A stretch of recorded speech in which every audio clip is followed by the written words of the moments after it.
Magandang araw! Sama-sama tayong matuto sa Teacher Sal Learning Resource Channel. A revised K-12 curriculum, GMRC 2, Quarter 4, Week 4, Kahalagahan ng pamilya sa paglinang ng sarili, mga paraan ng mabuting pagtanggap ng pamilya sa bisita. Magandang araw! Pagpili at pagpila. Makinig sa bawat pahayag na babasahin. Kung ginagawa ito ng relihiyong kinabibilangan, pumila sa hanay ng oo. Kung hindi mo ito ginagawa, pumila sa hanay ng hindi. Sundin ang patakaran sa maayos at tahimik na pagpila. Pagbibigay tulong sa mga mahirap. Oo. Pagsasagawa ng mga pagtitipon para magdasal. Oo. Nagsasagawa ng medical mission. Oo. Nagsasagawa ng concert ng mga artista. Hindi. Nagsasagawa ng mga piyesta? Oo. Nagsasagawa ng cleanup drive. Oo.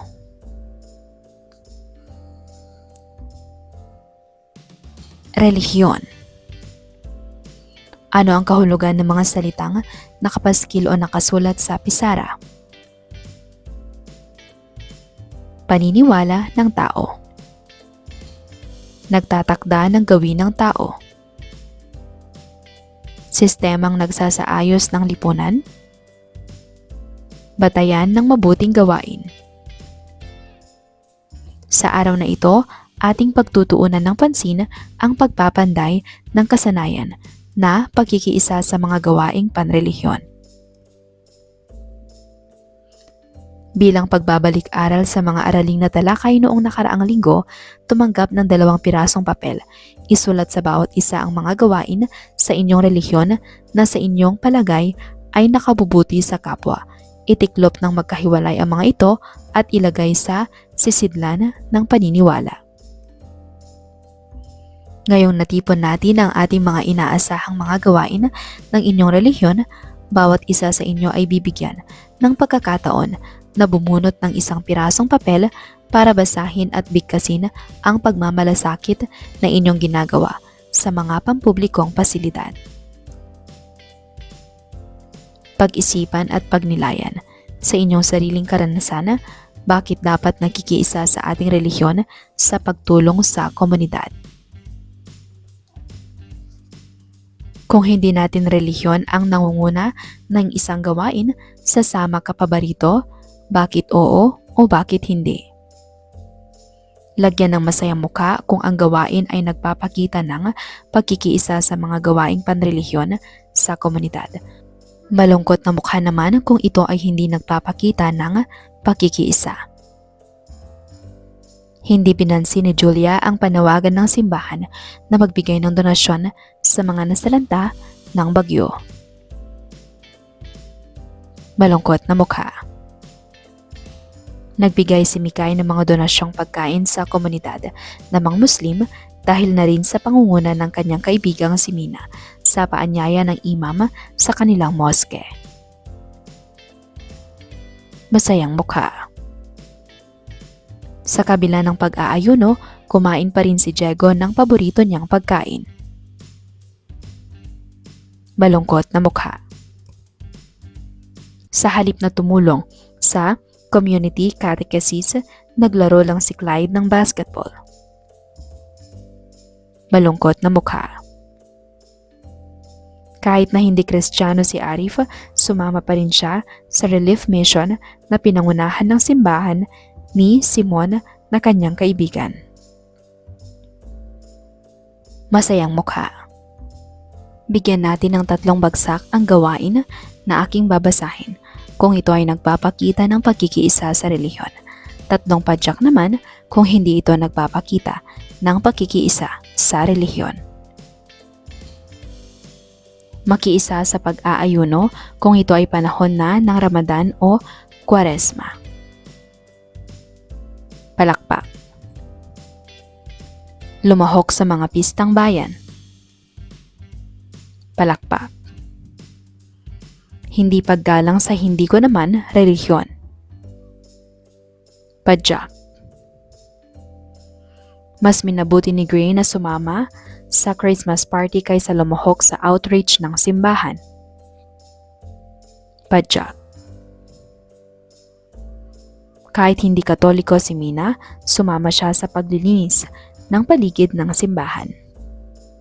Ang lahat ng ating tinalakay sa araw na ito ay nakatulong sa atin para isa-isahin ang mga paraan ng pagkikiisa sa relihiyong kinabibilangan.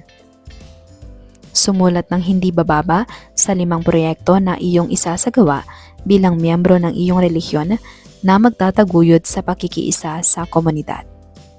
Ako si Patlang, namumuno sa mga kapwa ko mag-aaral na isasagawa ang mga sumusunod para sa pakikiisa sa aking relihiyon at komunidad. Pagsasagawa ng outreach. Pagtulong sa may hirap. Pangunguna sa mga relief operations. At pag-aalay ng dasal sa mga nasalanta ng bagyo. Paglahok sa misang pangkomunidad.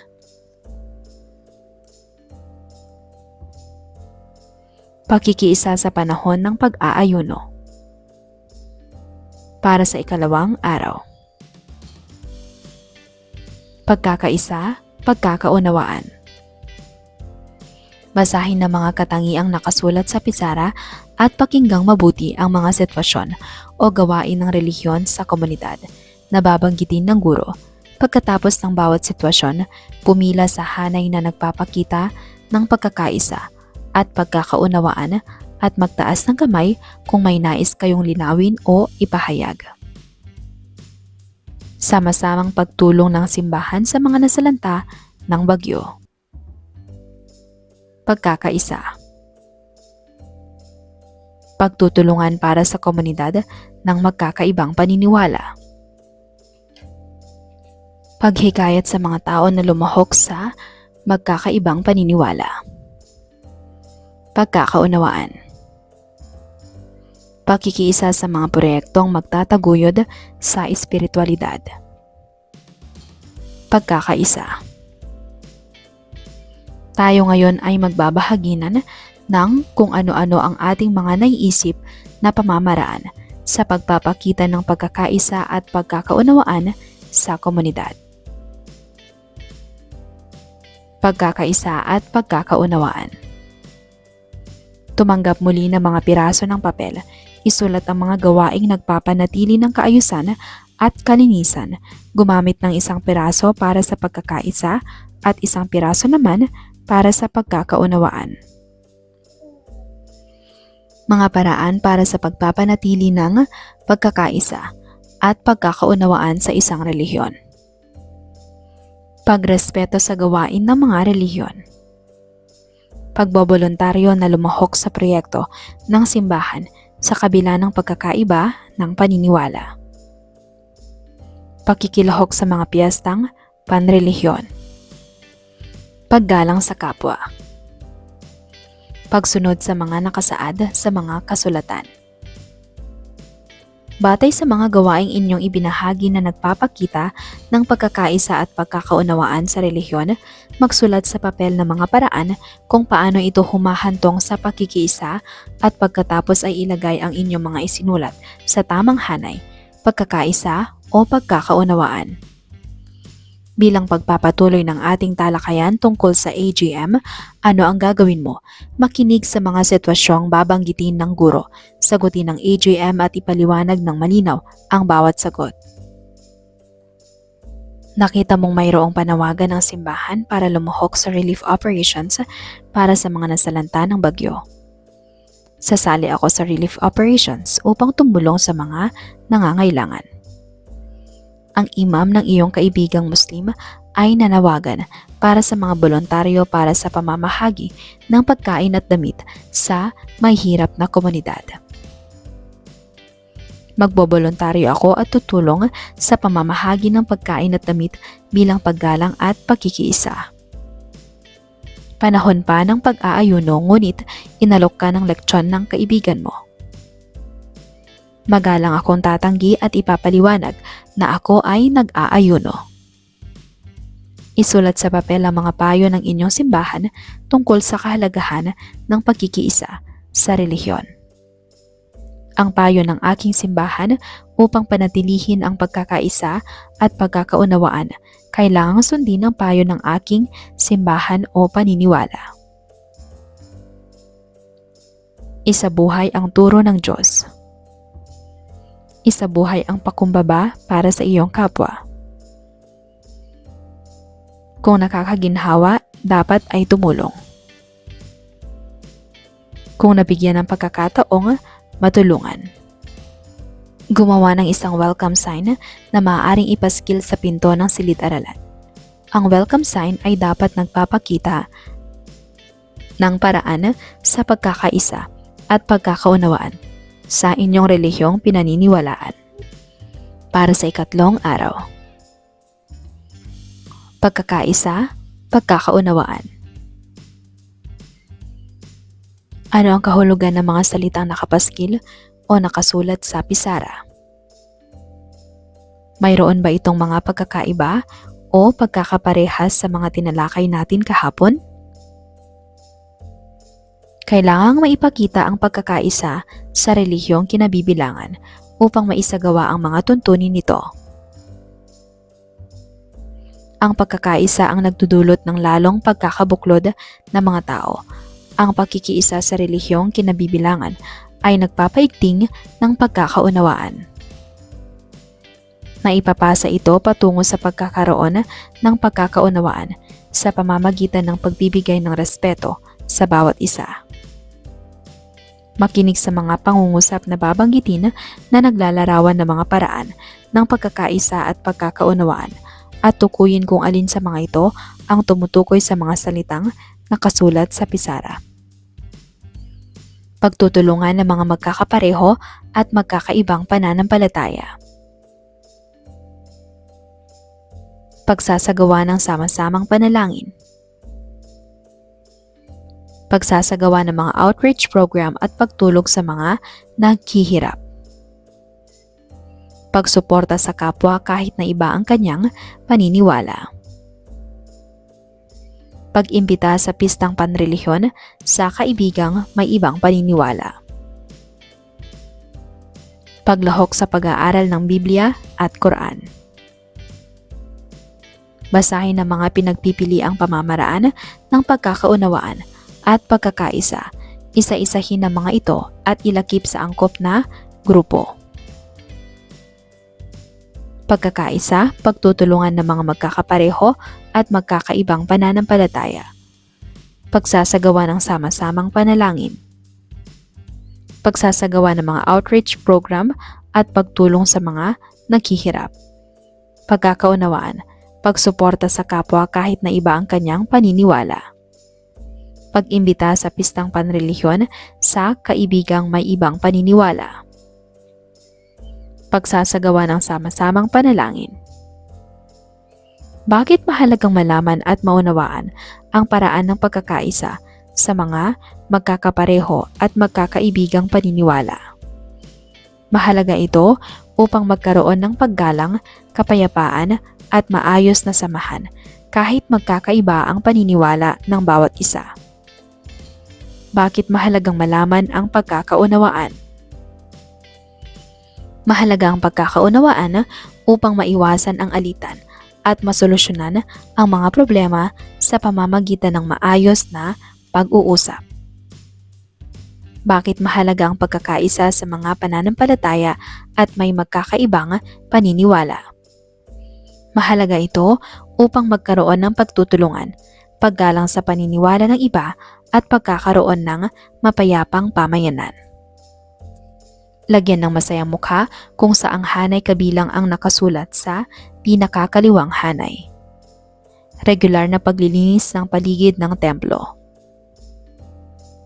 Paglalagay ng prayer corner para sa mga Muslim sa paaralan.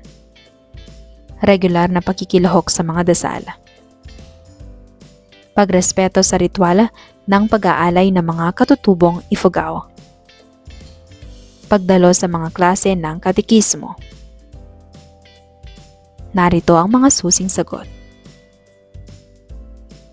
Piliin ang angkop na gawain para ipakita ang pakikiisa sa mga gawaing panrelihiyon na sa loob ng panaklong ang mga pagpipilian. Nag-imbita si Navnin na maglinis ng templo. Hindi ko ito papansinin, tutulong akong maglinis kahit sa labas lamang ako. Nagsabi si Fatima na hindi siya makakadalo sa birthday ko dahil sila ay kailangang pumunta sa Mecca para sa Hajj. Tatanggapin ito at hihiling ng pasalubong, ipagdarasal ang kanilang kaligtasan.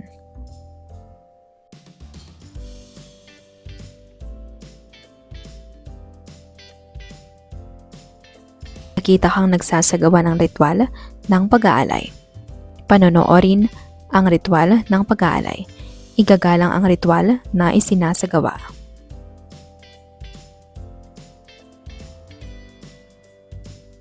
Ang gawaing ito ay pagpapatuloy ng isinagawa natin kahapon. Isulat ang mga payo ng magulang. Naaalala mo tungkol sa halaga ng pakikiisa sa reliyon. Payo ng aking magulang na mga posibleng sagot. Magsimba kapag linggo, piyastang panginin, at espesyal na okasyon. Siguraduhing magpasalamat sa lahat ng biyaya. Igalang ang mga taong may ibang pananampalataya.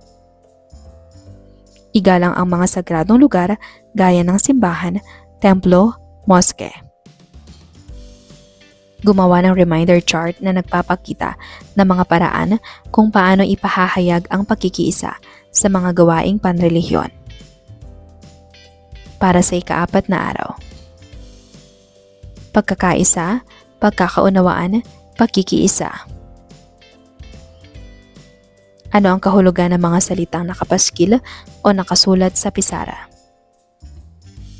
Sagutin ang tanong na, ano ang inyong nararamdaman kapag kayo ay nakikiisa sa mga gawaing panrelihiyon? Isulat ang inyong sagot sa isang pirasong papel at ilagay ito sa sisidlan ng paniniwala.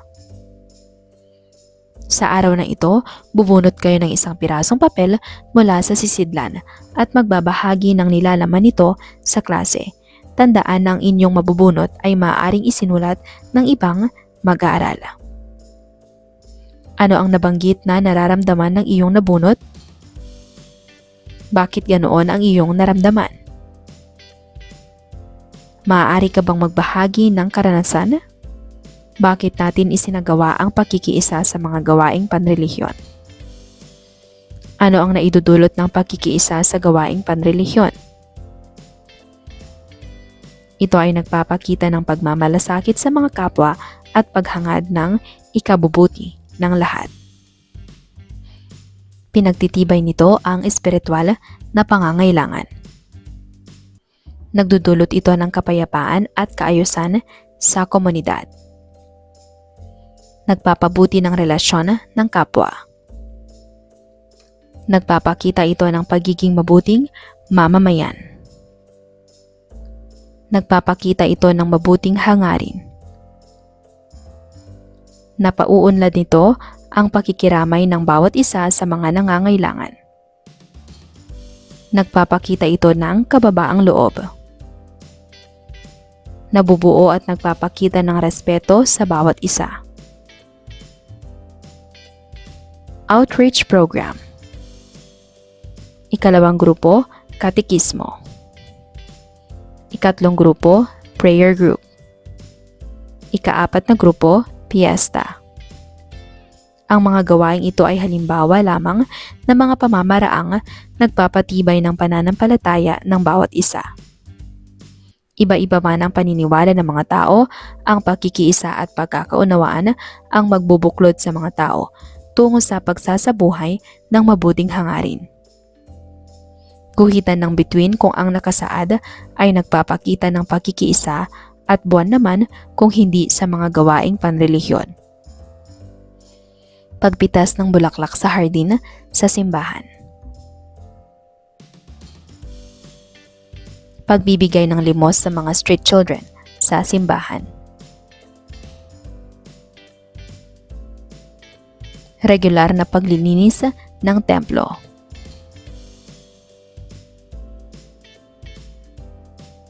Pagrespeto sa kaklaseng nagdarasal sa panahon ng pag-aayuno. Regular na pagdarasal.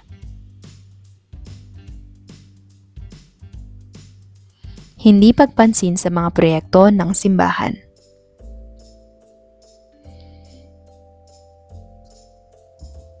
Pagkikilahok sa mga laro sa halip na sumali sa mga relihiyosong aktibidad. Pagsasagawa ng community mass. Pagpasok bilang sakristan.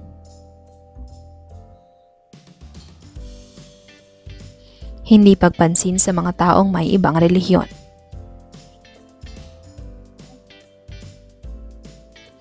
Magbahagi ng tatlong pamamaraan ng pagkakaisa sa inyong komunidad sa kabila ng pagkakaiba ng pananampalataya.